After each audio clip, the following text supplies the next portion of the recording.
బీజేపీతో ఒప్పందాలు ఇవి. పార్టీ నేతలకు చంద్రబాబు క్లారిటీ.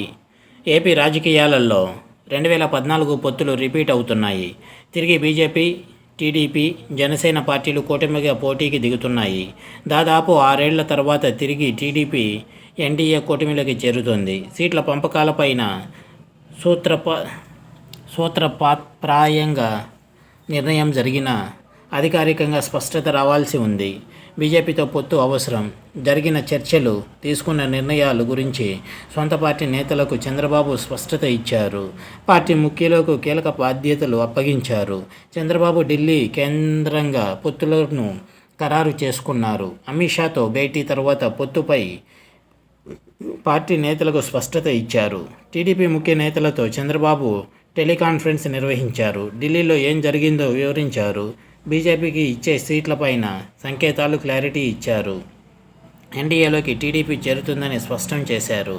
సీట్ల సర్దుబాటు కూడా కుదిరిందన్నారు. పొత్తులపై కూడా త్వరలోనే అధికారిక ప్రకటన వస్తుందని చెప్పారు. బీజేపీకి 6 అసెంబ్లీ, 5 లోక్సభ సీట్లు ఇచ్చామని వెల్లడించారు. రాష్ట్ర ఉజ్వల భవిష్యత్, విభజన హామీలు నెరవేర్చడం కోసం బీజేపీతో పొత్తు పెట్టుకుంటున్నామని చెప్పుకొచ్చారు. సోమవారం మిగతా అభ్యర్థుల జాబితా ప్రకటన ఉండొచ్చని చంద్రబాబు పేర్కొన్నారు. పార్టీలో టికెట్లు రాని అసంతృప్తులుగా ఉన్న వారిని వెంటనే సీనియర్లు పిలిపించి మాట్లాడాలని ముఖ్య నేతలకు చంద్రబాబు సూచించారు. టీడీపీ, జనసేనతో ఏపీలో బీజేపీ కలిసి పోటీ చేయడంపైన బీజేపీ నుంచి అధికారికంగా ప్రకటన రానుంది. సీట్లపైన దాదాపు క్లారిటీ రావడంతో చంద్రబాబు, పవన్ తమ రెండో జాబితా విడుదలకు సిద్ధం అవుతున్నారు. ఈ నెల 11న ఇద్దరు నేతలు రెండో జాబితా విడుదలకు నిర్ణయం తీసుకున్నట్లు తెలుస్తోంది. పవన్ తమ పార్టీ నుంచి 19 మంది బీజేపీకి కేటాయించిన సీట్లను మినహాయించి టీడీపీ 51 స్థానాలకు అభ్యర్థులను ఖరారు చేయాల్సి ఉంది.